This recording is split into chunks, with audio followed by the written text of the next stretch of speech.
Olá, alunos do quinto ano, sejam bem-vindos a mais uma aula do nosso Contraturno Digital. Eu sou a professora Joyce Martins, do componente curricular de Língua Portuguesa, e para esta aula nós preparamos um conteúdo bastante interessante. Vamos conhecê-lo?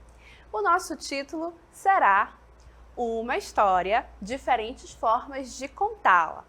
Para esta aula, o objeto de conhecimento é formas de composição de narrativas, o ponto de vista em que as histórias são narradas.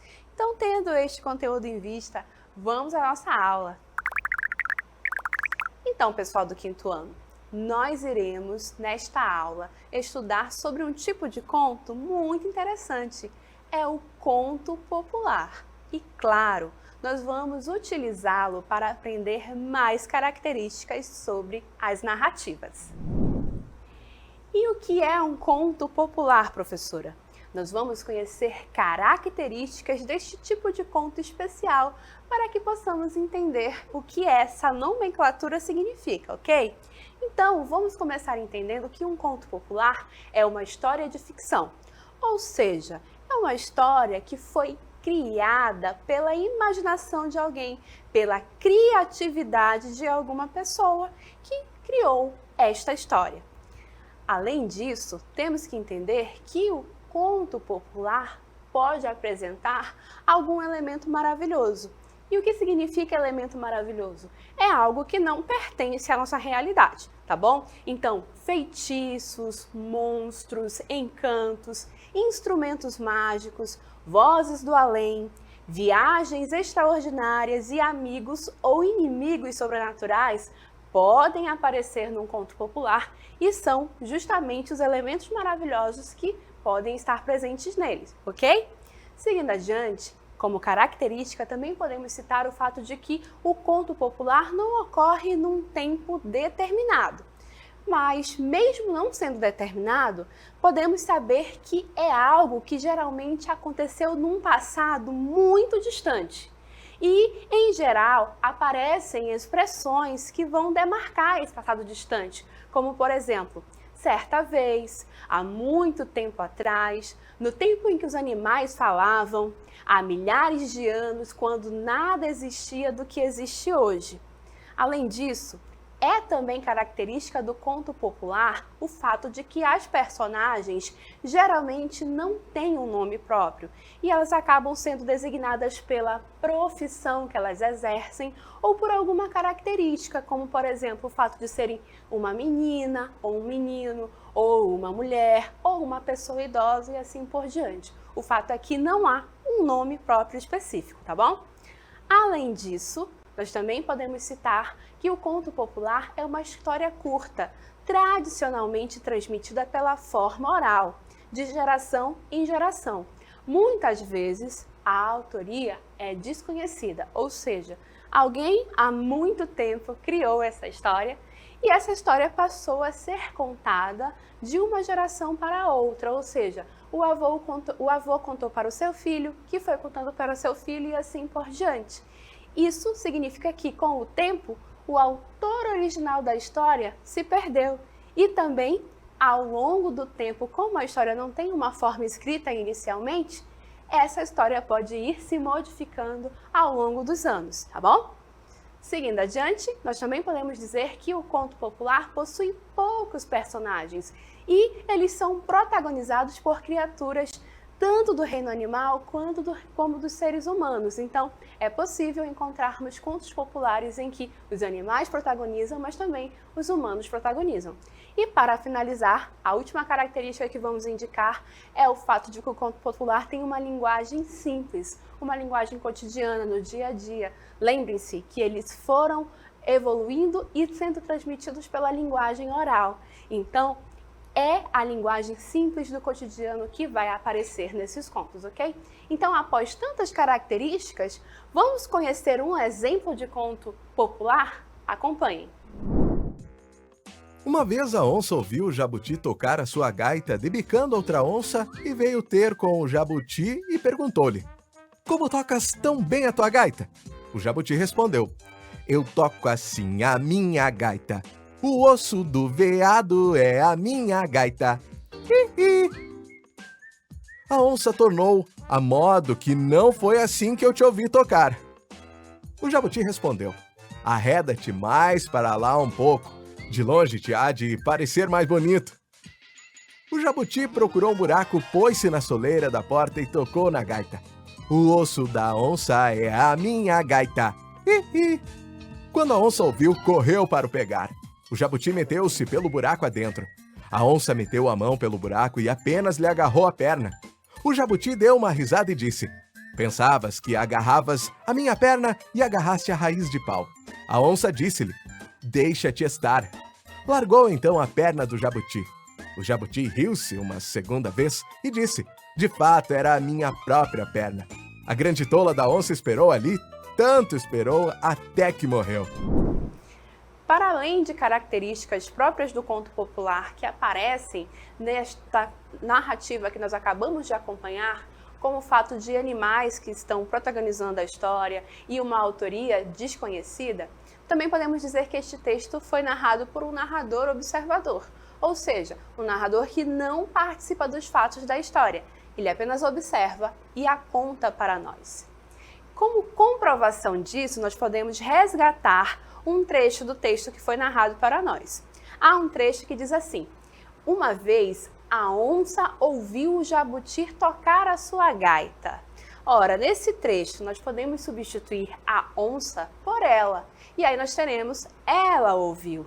Isto é um pronome de terceira pessoa, que é justamente algo que demonstra para nós que a história está sendo contada a partir de alguém que observa as personagens exercendo a ação. Um outro exemplo, o jabuti respondeu. Nós poderíamos substituir jabuti por ele e, novamente, nós teríamos ele respondeu. Ele também é um pronome de terceira pessoa e também comprova que estamos diante de um narrador que está observando a personagem jabuti exercendo uma ação. Então, de fato, o narrador é observador. E se essa história fosse contada de uma maneira diferente? É o que nós vamos observar agora. Vamos trocar a maneira como o narrador conta a história. Acompanhem.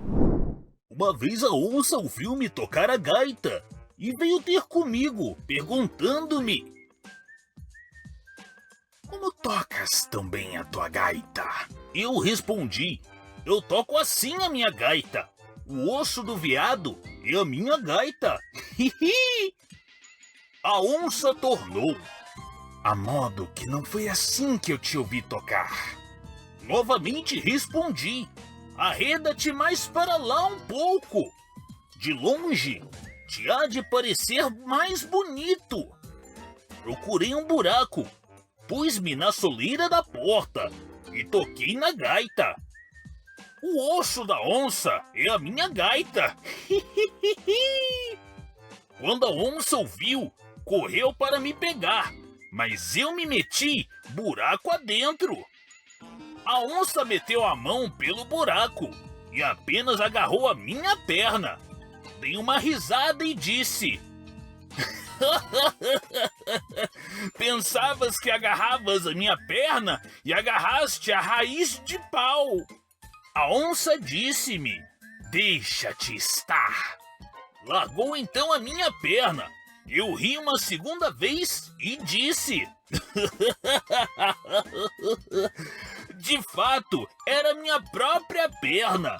A grande tola da onça esperou ali, tanto esperou, até que morreu. Neste segundo vídeo, acompanhamos a mesma história, porém, o narrador é diferente. Nós vimos que a história foi narrada pela personagem jabuti, correto?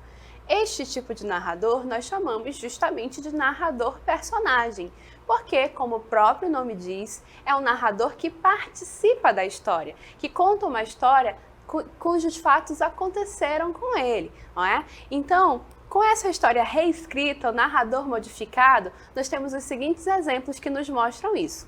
Uma vez, a onça ouviu-me tocar a gaita e veio ter comigo, perguntando-me. E mais adiante ele diz, eu respondi. Notem que nós utilizamos vários pronomes que indicam a primeira pessoa. O eu, me, comigo, eu. Então notem que de fato o narrador está se colocando na história, narrando algo que aconteceu com ele. Então eis aí o narrador personagem. Ainda sobre narradores, temos algumas curiosidades importantes.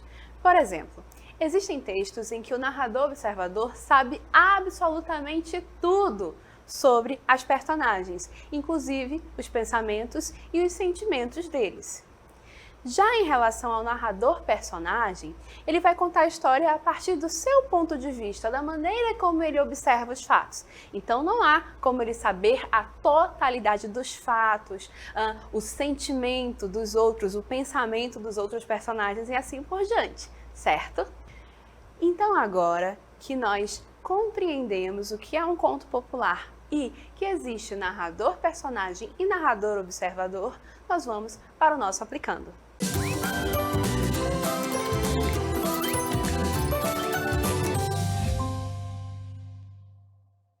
Este conteúdo pode aparecer para nós em questões como esta que nós veremos agora. A questão começa pelo comando, ou seja, aquilo que deveremos fazer. Então, vamos observar o que devemos fazer. Leia esse fragmento do romance O Menino Sem Imaginação, do autor Carlos Eduardo Novaes. Então, iremos começar por esta leitura.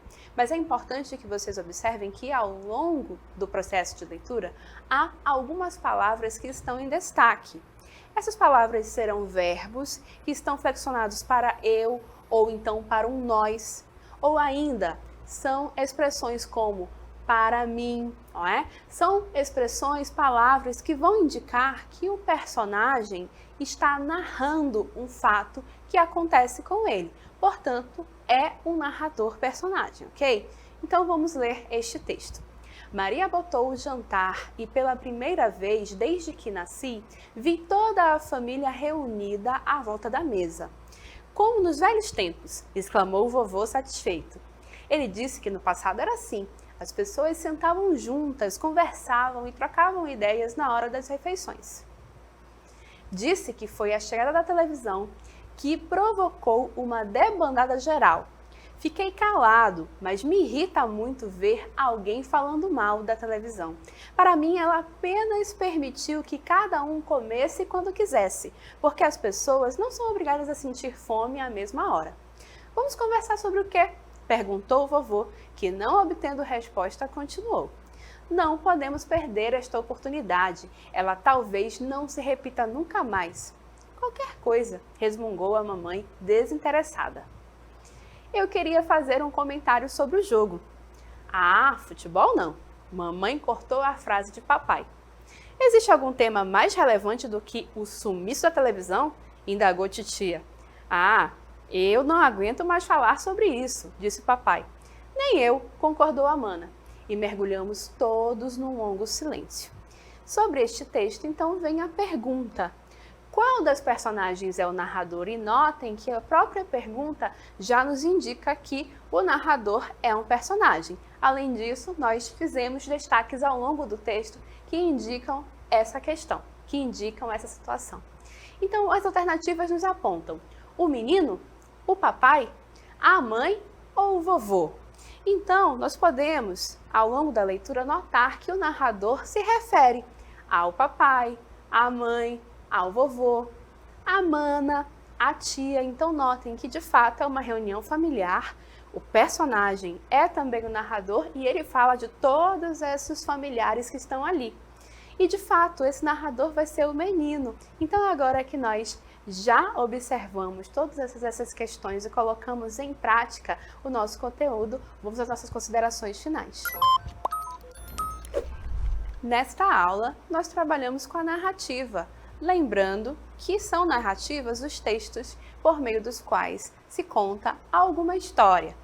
Em especial, a narrativa que apareceu nesta aula e nos ajudou a reforçar este conceito e aprender mais sobre as narrativas foi o conto popular.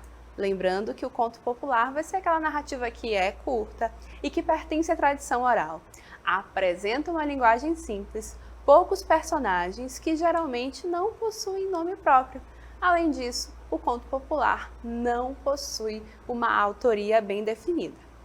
Como é uma narrativa, o conto popular vai ter os elementos da narrativa, correto? Para que ele exista, é necessário que tenhamos personagens, um espaço, um tempo, um narrador e a ação que as personagens estão desenvolvendo ao longo do texto. Em especial, nesta aula, destacamos o elemento narrador, aprendendo que existem dois tipos de narrador. Um narrador, que é o que nós chamamos de narrador-personagem, que conta uma história da qual ele participa. Então, ele está presente ali nos fatos que estão acontecendo naquele texto, naquela história, certo? Além disso, há o narrador observador, que, como o próprio nome sugere, ele não participa dos fatos. Na verdade, ele observa a história e relata na forma da narrativa, ok? Antes de encerrarmos esta aula, temos um recado para você. Siga as nossas redes sociais. O nosso endereço é @contraturnodigital. Inscreva-se também em nosso canal no YouTube, estamos esperando você por lá. E nós nos encontramos em uma outra oportunidade. Até lá, tchau, tchau!